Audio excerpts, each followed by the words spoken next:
Good morning. Rebecca, can you hear me? Okay, we can't hear you. Yes, great. Okay. And Amir, can you hear us? Yes, I can hear you. Thanks very much. Excellent. Well, welcome. Good afternoon to both of you. Good morning to us here in New York. Just for colleagues from the press who are joining us in person and online, we are delighted to welcome Amir Abdullah, the UN coordinator for the Black Sea Grain Initiative, who will be briefing from Ankara, and Rebecca Greenspan, the Secretary General of the UN Conference on Trade and Development, who is briefing us from Geneva.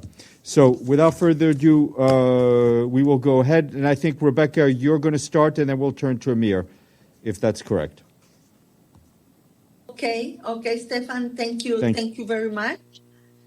Let me start by saying that we have, since the signing in Istanbul of two agreements, the agreement on the Black Sea Initiative and the agreement to facilitate the unimpeded export of grains and fertilizers from the Russian Federation, we have been operationalizing the agreements, working very hard to bring the price of food down and avert a global food crisis.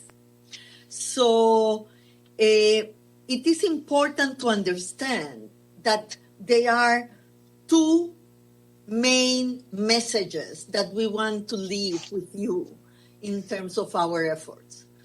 First is that we needed to stabilize the grain markets and the fertilizers markets in the world.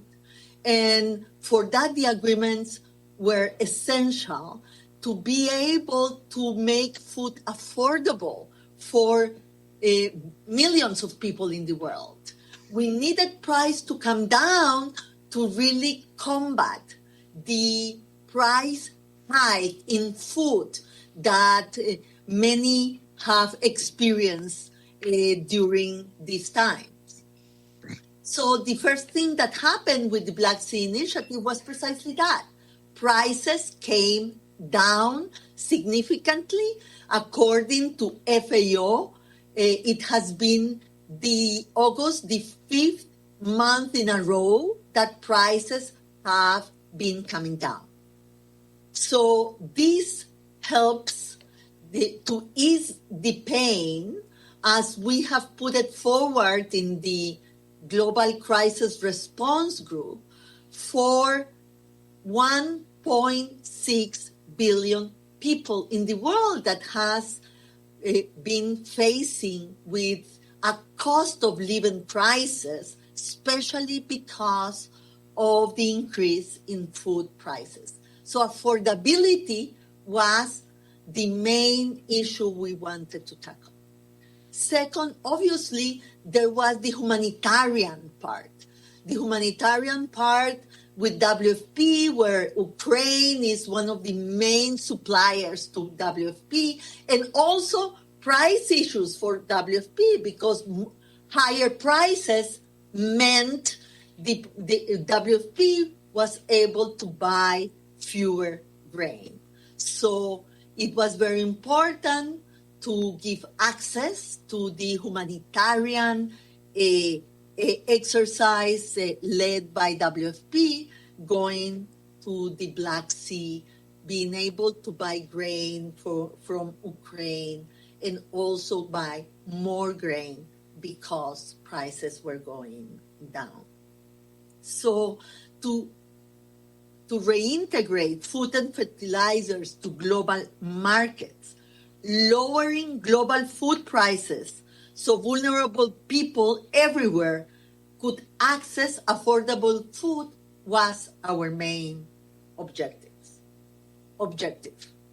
So having said that, can I say also, Stefan, that prices at the international level have gone down. But it's true that prices at the domestic level have not yet seen, the decrease that we have seen in the international markets.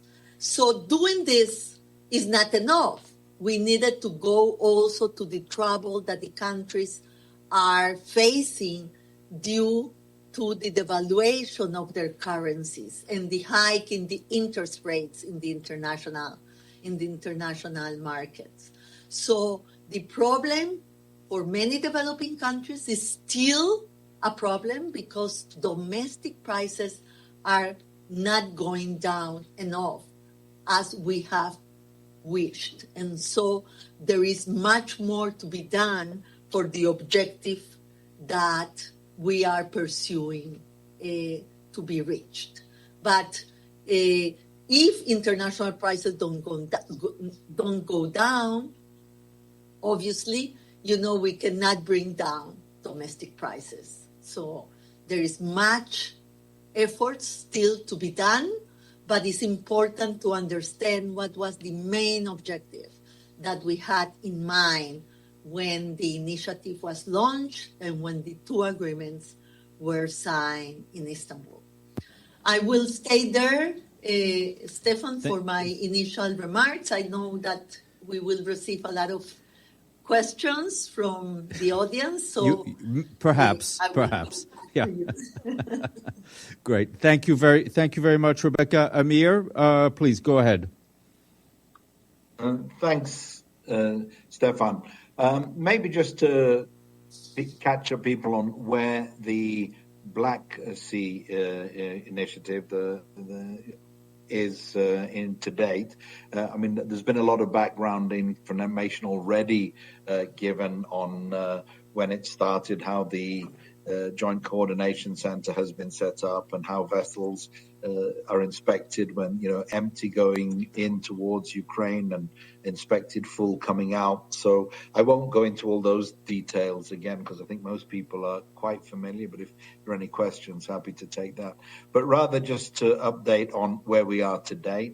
We have had 129 successful voyages out of Ukraine, fully laden.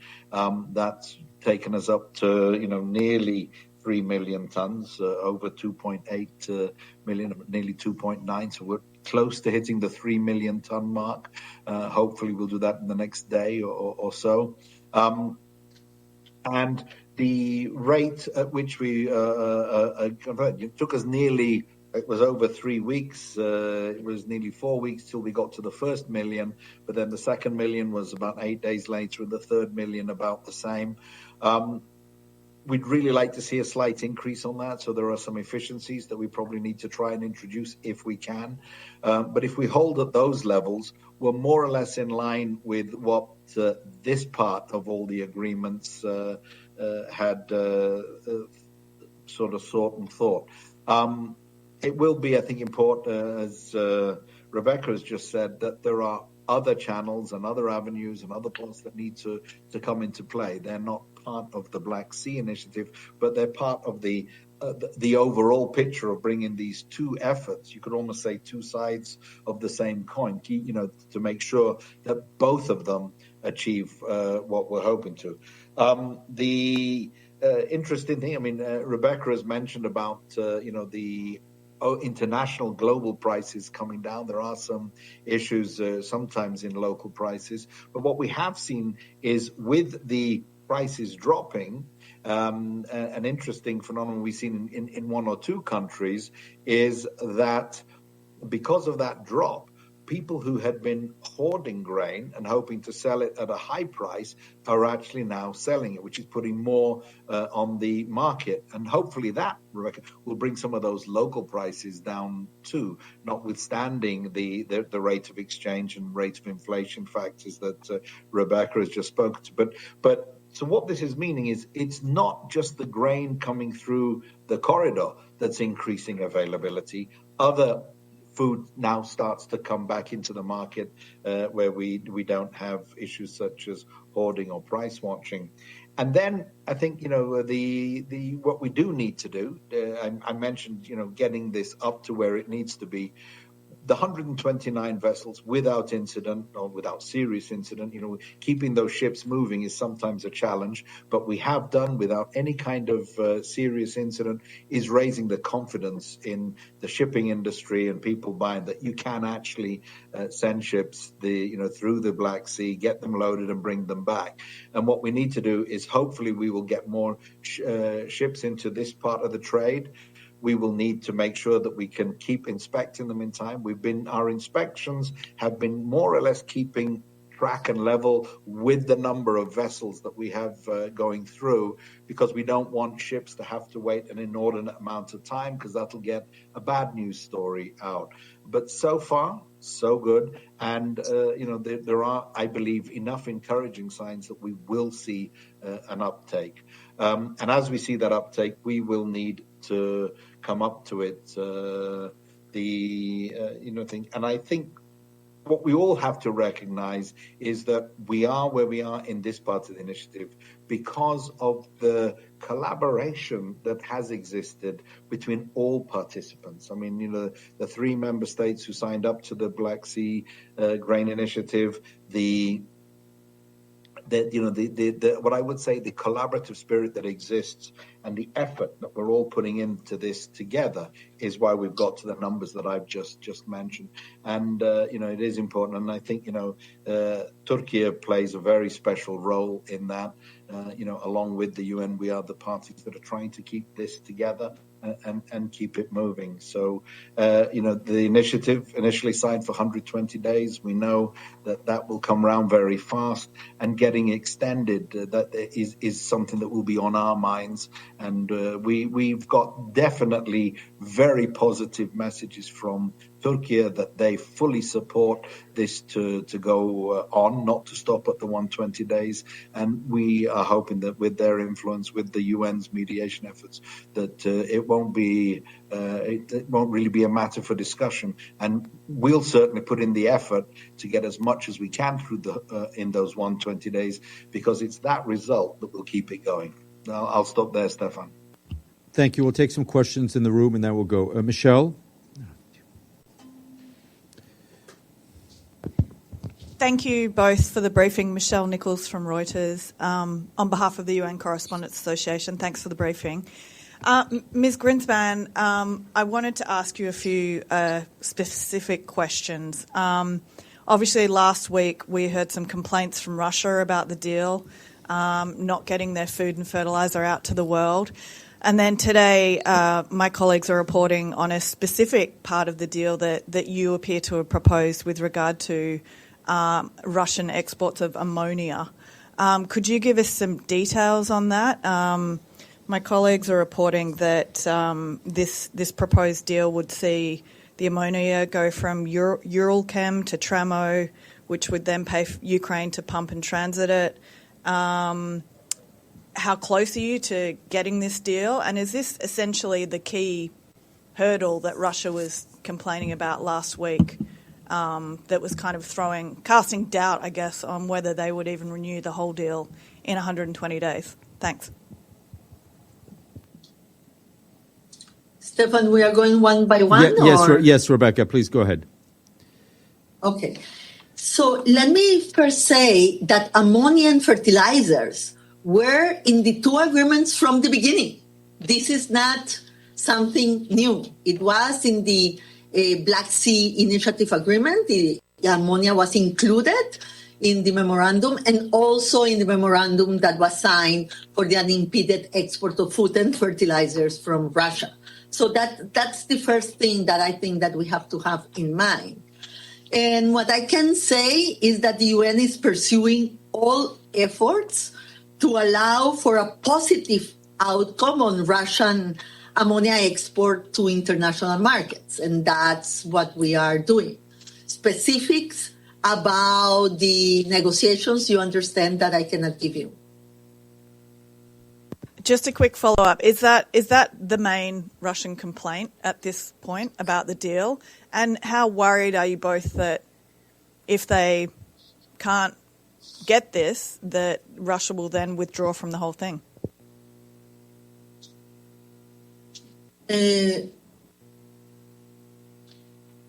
Well, let me maybe say this. Like the Secretary General has said, there is no solution to the food crisis without reintegrating food and fertilizers, grain and fertilizers to global markets from Ukraine and from Russia. And our objective is to fulfill the objective of avoiding the crisis. And fertilizers is a very important part of this deal. Let me say that we have projections in terms of the problem that fertilizers can cause. Fertilizers are right now at 3 times the price, the normal price before COVID. So we have said from the beginning, in the first, the second, and the third brief of the Global Crisis Response Group, that we need to tackle grain, but also fertilizers, because the crisis of affordability that we have now will be a catastrophic crisis if we don't solve the problem of fertilizer. Let me give you the example of West Africa. West Africa already is over the sowing season, and we know that demand was down by a very high percentage. So this is really hitting small farmers, and production will help harvest around the world. So that's our objective. We have been from the beginning saying this. This is not new. It has been in the agreements from the beginning. It's not new. And we will continue to try to find a solution precisely to this problem. Fertilizers are important for the world to have enough food in the next harvest. We are going into the sowing season in the northern hemisphere. If we cannot solve this problem, that is an urgent problem that will affect and bring, a food crisis in the future. We will be in a dire and very difficult moment for the most vulnerable and the poor of the world. So that is a perspective. How close are you to this deal on the ammonia? I think that I cannot comment on that. It's too soon to say. We will continue, as I said, all efforts for this to be resolved. Edie and then Maggie. Thank you, Ms. Greenspan. Edith Lederer from the Associated Press. The initial word on the problems with Russian exports focused on insurance, financing, and getting ships that were willing and able to go to Russia to export their grains and fertilizer.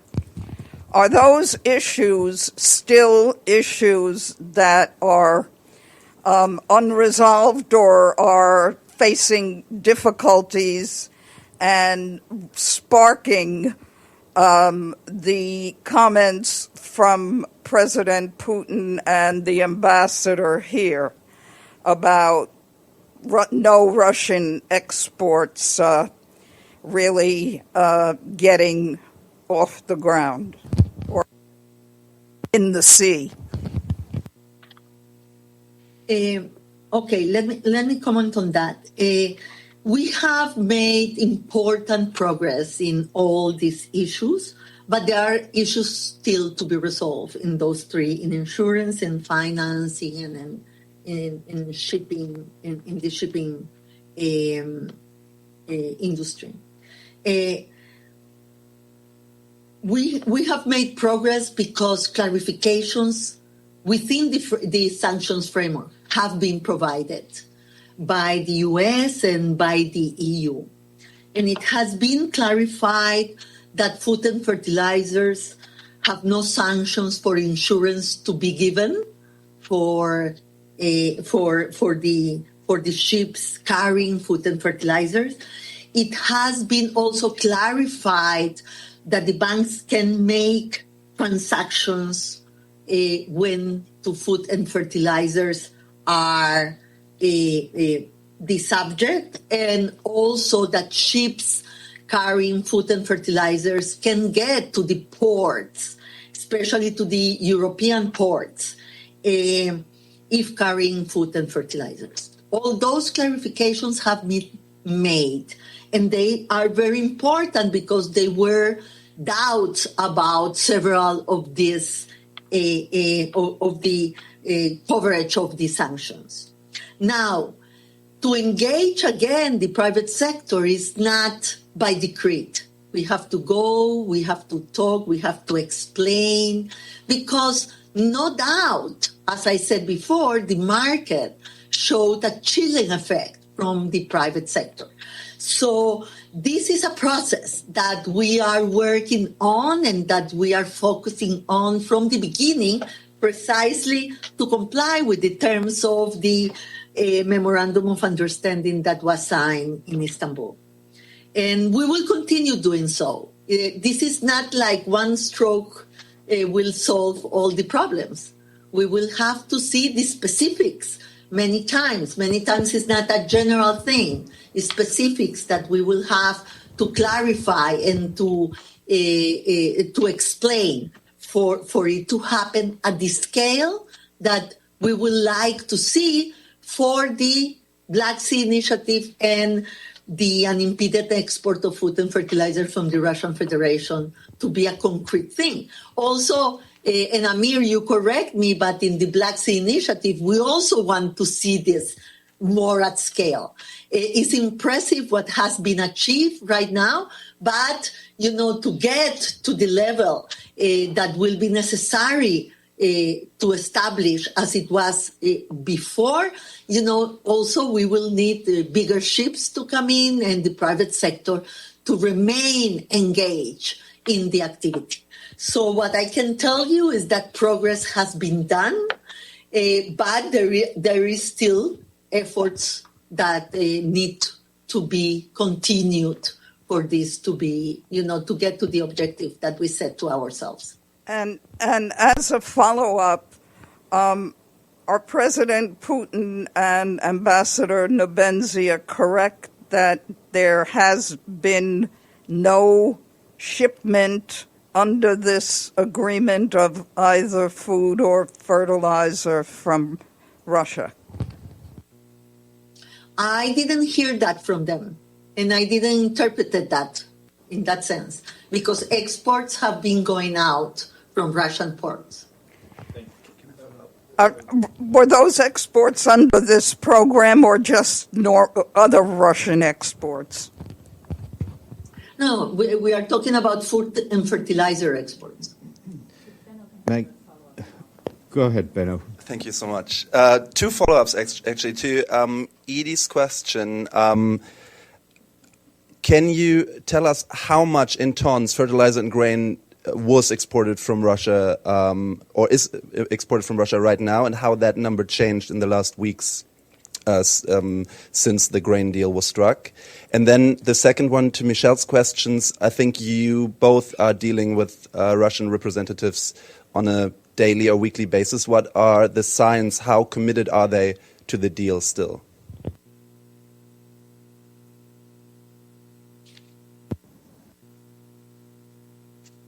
If you want, I can go first. Yeah, why don't you go first, Amir, then we'll go back to Rebecca. Yeah. I mean, just to be very clear, within the Black Sea Initiative, we deal with both representatives of Russia and Ukraine, and of course Turkey, who's the other participant, on a daily basis. We have a daily meeting that basically approves and authorizes the movement of all the vessels under the initiative that will move within the Black Sea through the corridors. And to date, the I would say collaboration and presentation and representation at those meetings has been very collegiate. Clearly, you can't do an operation like this without there being occasionally issues and mishaps, and this is often as mundane or as simple as documentation having a name spelt wrong, or something a bit more serious with a vessel not following the correct navigational route.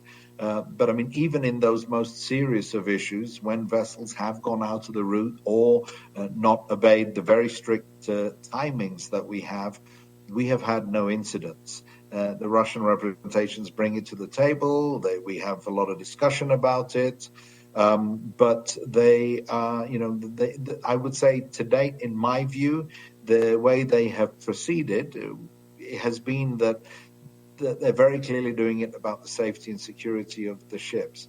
But to answer an earlier question about, how worried, I mean, I would say at this stage, given the collegiate and technical nature of those approvals, no clear sign of any worry and no clear sign that they wouldn't want to go for another 120 days.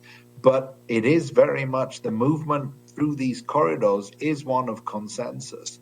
And if any one party withheld its approval or authorization, especially one of the two parties to the conflict, we would not be able to move. So it clearly is something that we have to keep as positive as we can. And quite honestly, keeping it positive does mean getting movement and results in both these agreements. Now, we've had no Russian grain or fertilizer come through the Black Sea ports, the Ukrainian Black Sea ports. So in other words, the three ports that are part of the initiative, we have not had it. But it is there in the initiative. And if agreement can be reached on how Russian commodity could be procured, because this will end up being commercial procurement, we can ship it. But it will, but there will need to be very clear agreements on all sides before, a ship application is made to the JCC, who then would go over it and approve it. So there's quite a bit of, I would say, the negotiation and background work that needs to be done. But are the technical things in place, the technical procedures, etc., in place to do it? Yes, they are. Do we have the capacity to do it? Yes, we do. It's now going to be about, is there the negotiation and political will to do it? And it is one way of making sure that we do increase the movement from all ports, all avenues, to do what Rebecca has been saying, which is get more food and more fertilizer into the markets. That's what will bring global prices down eventually. That's what will guarantee not just that we feed people today, but that we feed people with the next harvest. Because if we don't get the fertilizers out, next harvests will not be at the levels that they need to be. Thank you. Rebecca, did you want to add something? Yes, well, first, to agree with Amir very much, and with respect to the numbers, it's difficult, in the Russian side, it's different than in the Black Sea side, because the Black Sea was blocked. So you can count the ships that are going in and out. Yes, it's more difficult to do that in the other side. But what I can tell you is that from the numbers that we have from June to July, food exports have gone up 12%. But I don't know if that is a trend, because I don't have the numbers of 2021, because those numbers are not published. So from the numbers that we have received from the Russian counterparts, on food exports, there has been a 12% increase between June and July. With respect to fertilizers, the exports are still down. And that is our concern, yes, that Africa could face a very severe shortfall precisely because of fertilizers, especially sub-Saharan Africa, we have numbers that the expected impact in sub-Saharan Africa can be as high as between 18 and 23% for 2022-2023. And we are very worried also about South Asia and East Asia that are forecast to drive the decline in global fertilizer use in the years 2022-2023. So from the numbers I have and that have been provided to us, this is our assessment for the first question. And I don't remember the second one. Sorry. I think it was pretty much answered. It was about what signs you get from Russian representatives about how committed they are to the deal. Yeah. Okay, Amir responded to that. Maggie and then Edward. Thank you for the briefing. It's Margaret Bashir with Voice of America. Ms. Greenspan, could you just clarify? You said 18 to 23%. Is that on yields of crops or is that on fertilizer use? I can't hear you. Fertilizer use. Okay, fertilizer use. Okay, great. And then fertilizer use. Okay, great. Yes. Thank you. Mr. Abdallah, you said that there's rising confidence in the shipping industry. So has that correlated into insurance costs dropping yet? And the cost of shipping out from Ukraine, is that coming down as well?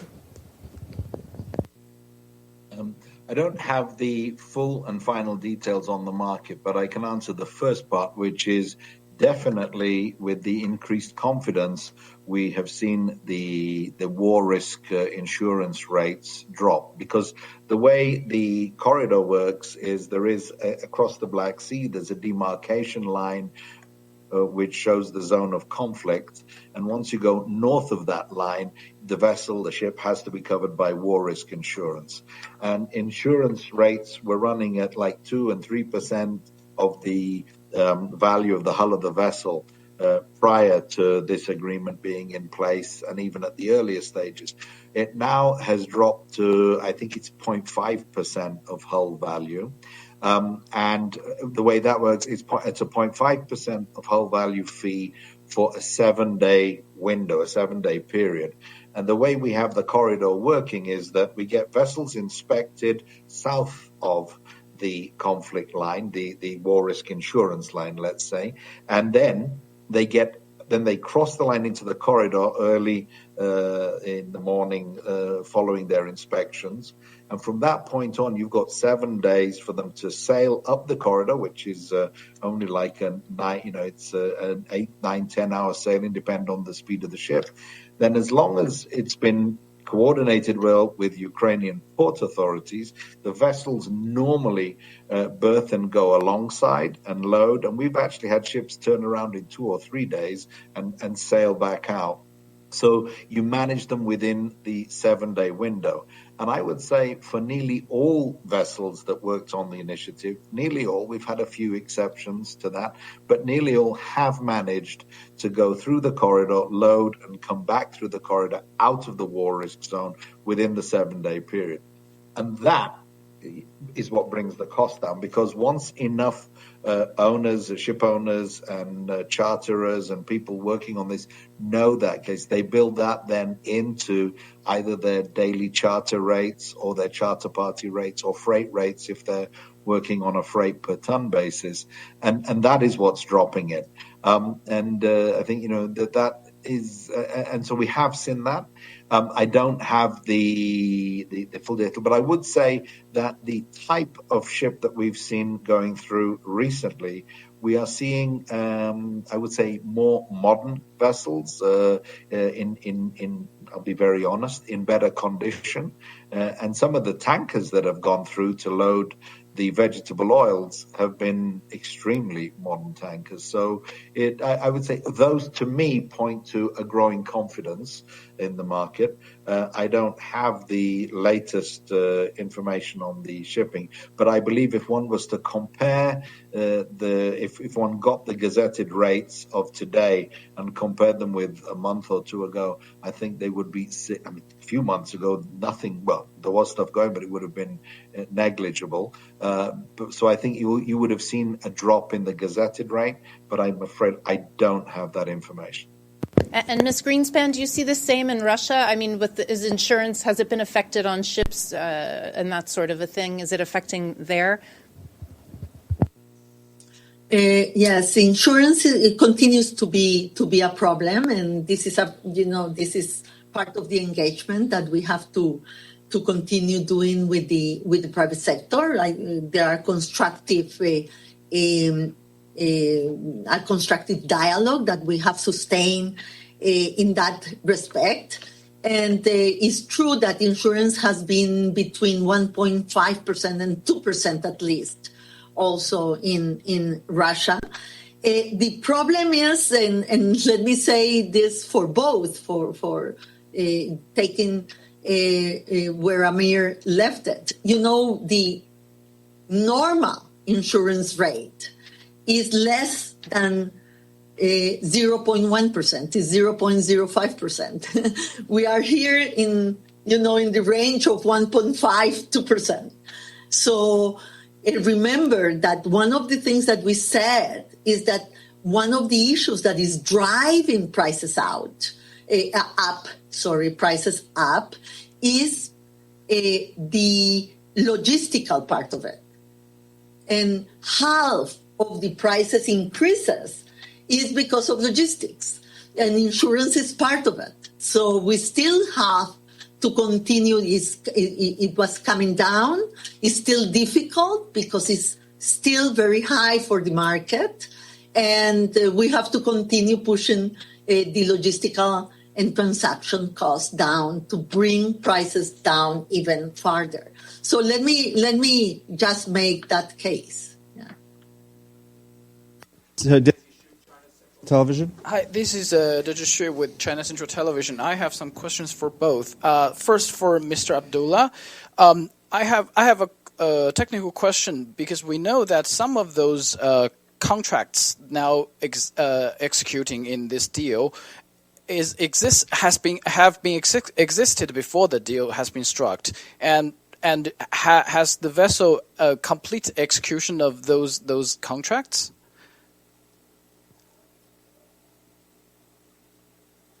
We have had, in fact, I think the very first vessel to sail in the initiative on the 1st of August was actually a vessel that was already up in Ukrainian port and loaded, and sort of then it completed its contract.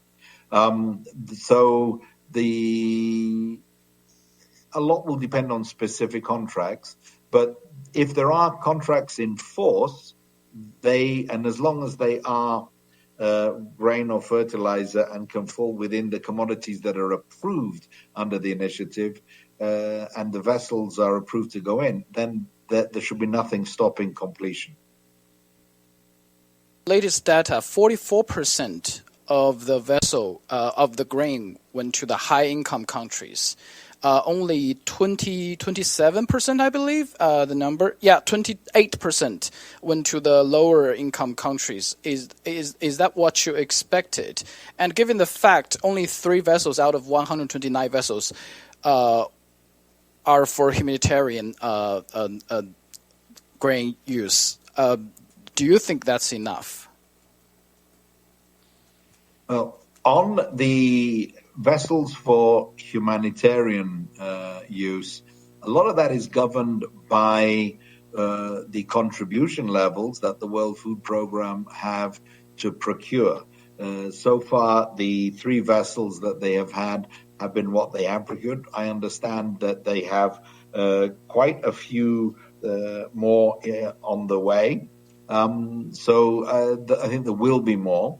The humanitarian vessels are very much governed by what can be, or what the humanitarian agencies have available to ship. which in turn is what have they been able to procure based on their contribution levels. In terms of the other question, we have to recall that this route and these corridors have traditionally been used by the destinations that you've just mentioned. And all these, the shipments that are coming through those routes are very much in line with what would be commercially shipped anyway. So this was very much, and I think if you looked at the distribution of how much went to the different type of country, the geographic destinations, how much of it was assistance, the actual percentage breakdown would be very much in line with what used to transit the Black Sea before the conflict. So introducing the corridor in itself gave safe passage for trade and commodities to recommence.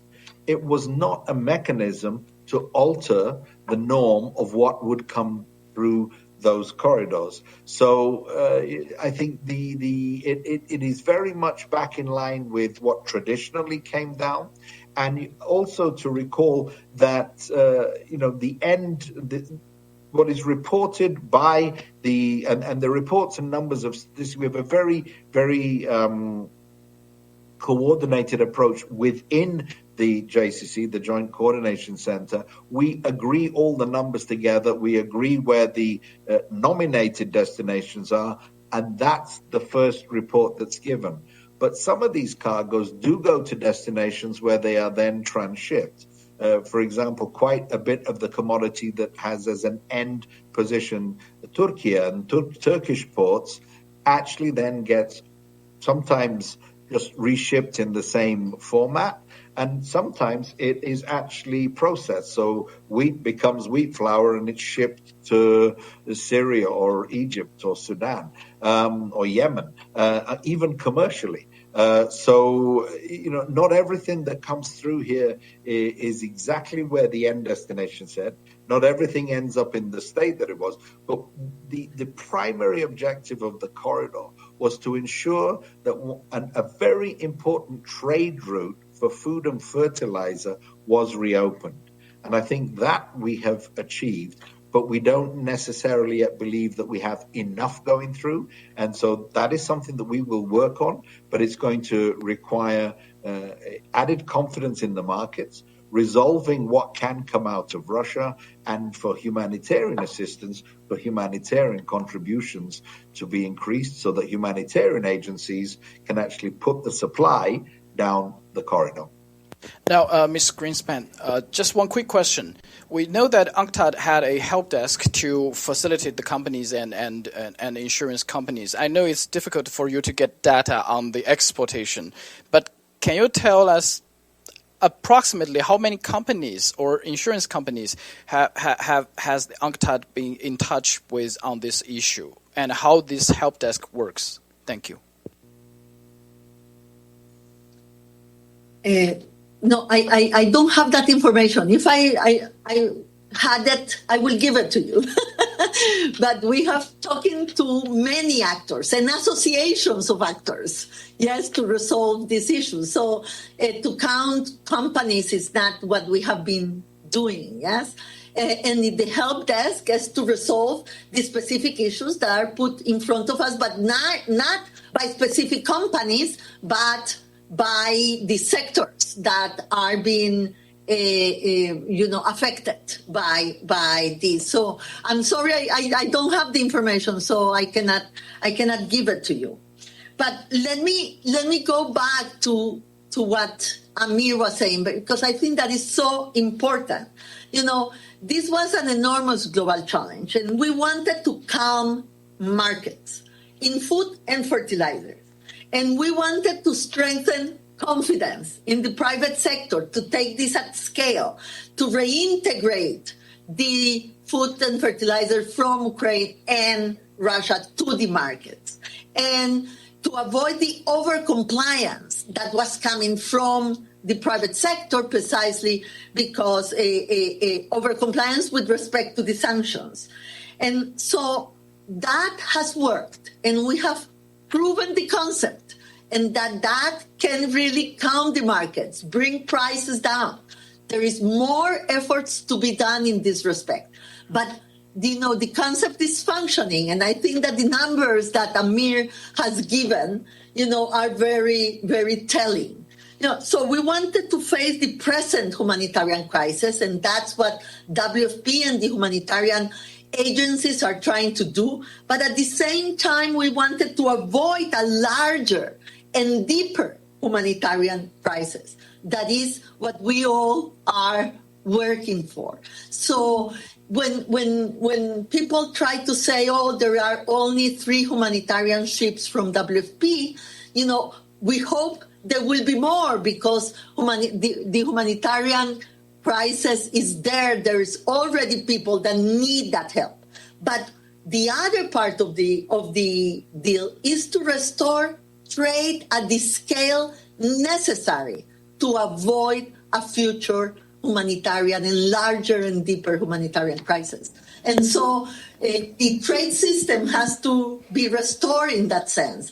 And the trade system is a complicated one. It has distribution nodules. What one ship cargo takes to one port not necessarily stays in that port. It gets distributed to other places. And that's what is happening.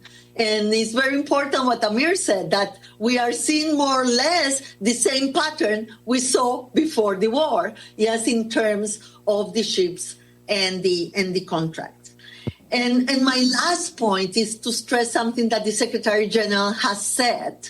And the Secretary General has said that there is no solution to the food crisis without a solution to the financial crisis and the financial issues that the developing countries are facing. And I want to leave with you that message. We need more than what we are doing. We need also to find solutions to the financial stress and the financial crisis and debt crisis that many developing countries are facing. Thank you. Kirsten, and then I'll go to you. No, I will get to you. Tangled here. Thank you. Kristen Salumi from Al Jazeera.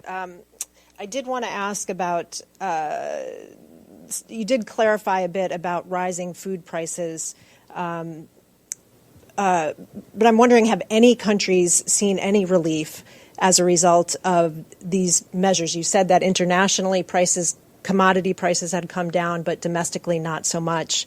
And then also, is there a time frame for fertilizer exports for them to need to get out in order for to not see food production decrease at a rate that's going to really harm markets and supplies? Thanks.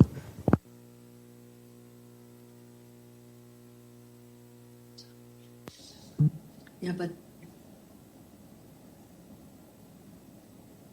give me 1 second, and I will give you the. Sorry.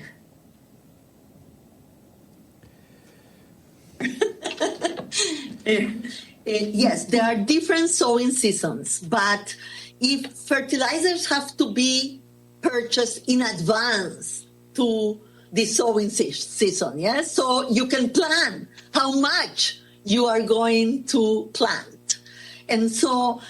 For many of the countries that we were talking about, we need to resolve this, not later than October, November, because the sowing season will be there, and they have to plan for their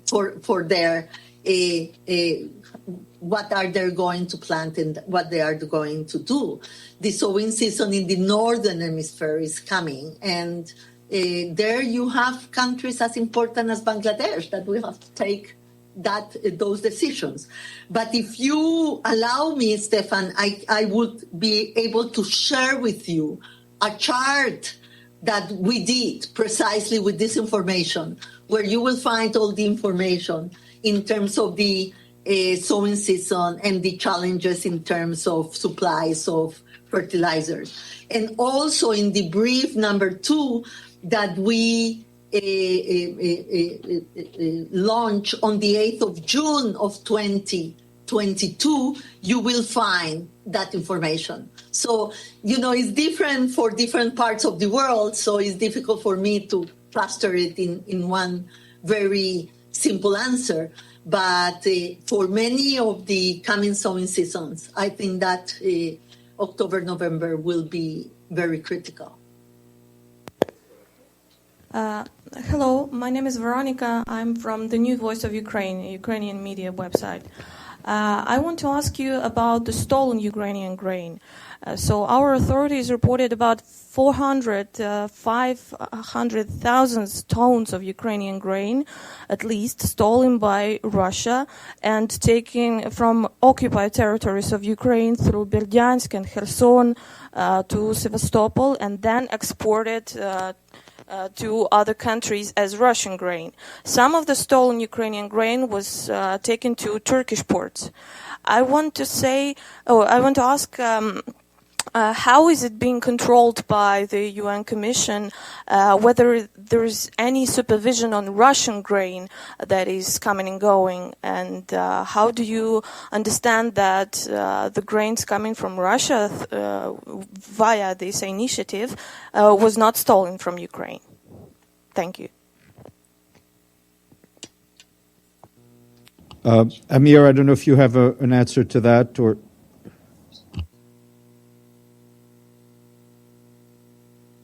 I can just say a few words.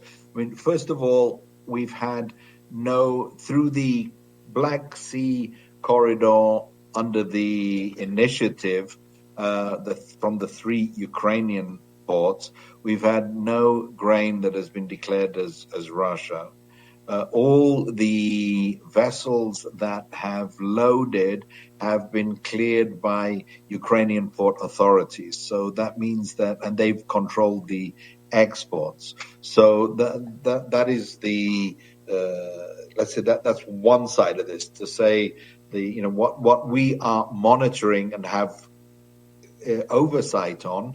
We can be fairly confident that all parties to the initiative agree on the origin, ownership, control, sale, and movement of the commodities that go through that corridor.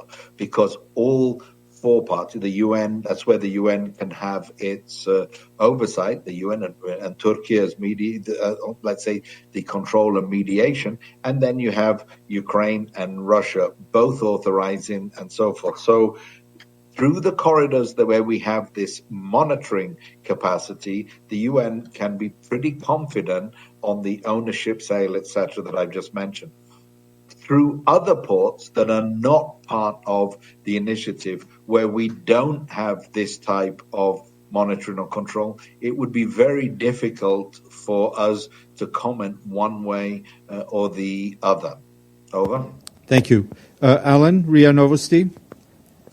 Thank you so much. Alan Bulkati from RIA Novosti News Agency. I have 2 questions, one for Madam Greenspan, please, and the other one for Mr. Abdullah. The first for Madam Greenspan regarding the fertilizers, Russian fertilizers. If I'm not mistaken, Russian President Putin during the Eastern Economic Forum stated the following: only the EU countries can buy Russian fertilizers, but the supply of fertilizers through the EU ports to the markets of Asia, Africa, and Latin America is still prohibited. Could you please explain how the UN is dealing with these, bottlenecks or sanctions that prohibit Russia to export the fertilizers to these regions? That's the first question. Thank you. Hello? Do you hear me? Yes. Yes. We clarified to all the port authorities that food and fertilizers coming from Russia are not under sanctions. But it's true that at the beginning that was not clear. And so there were problems in many of the ports. The thing is that the sanctions are at the EU level, but the operationalization of the sanctions are at the national and port authority levels. So we have had to clarify that in many of the ports in Europe. So, the process of Russian vessels carrying food and fertilizers will be more expedited and allowed, because in some of the areas there was a confusion about that. And we have clarified that, and the EU have clarified that very clearly in the 10th of August, I think, 10th of August, frequent asked questions, clarifications that they enacted. So now what we are asking is if there are specific problems that have been faced or are being faced still, to tell us so we can continue, clarifying and explaining that this is allowed under the present sanction regime. Thank you so much. And a question from Mr. Abdullah. Am I right understanding your words that all the grain deal was about just restoring the previous routes of exports to the wealthy countries, but not about delivering the Ukrainian grain, directly to poor countries? Thank you.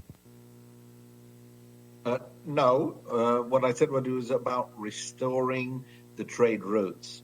And those trade routes were used by all countries. I mean, the commodities that have come along the route to date have gone to many countries and in all parts of the world. They've gone to 3 different countries, and I think over 30 countries, and they have gone to countries with different economic classification. According to we monitor according to the World Bank classification of countries' status. So they've gone to all types of countries in all geographic locations. What I said was it has restored the trade route to the sort of levels to these different destinations of what we had seen pre-conflict, which meant that you had commodities going to high-income countries, commodities going to middle-income countries, commodity going to low-income countries. You had humanitarian assistance cargoes,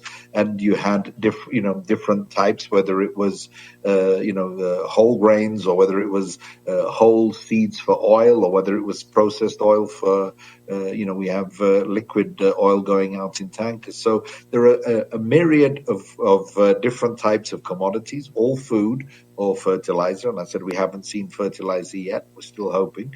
But it has basically, what I was trying to imply was it's restored a sort of balance, and that balance is based on commercial reality and the importance, what we are doing, just to be very clear of the humanitarian imperative and what we see as important, is we are making sure that any humanitarian cargo, humanitarian ship that is, signaled for loading and sailing, we keep well note of it and do what we can to make sure that it's not delayed at any stage in its process.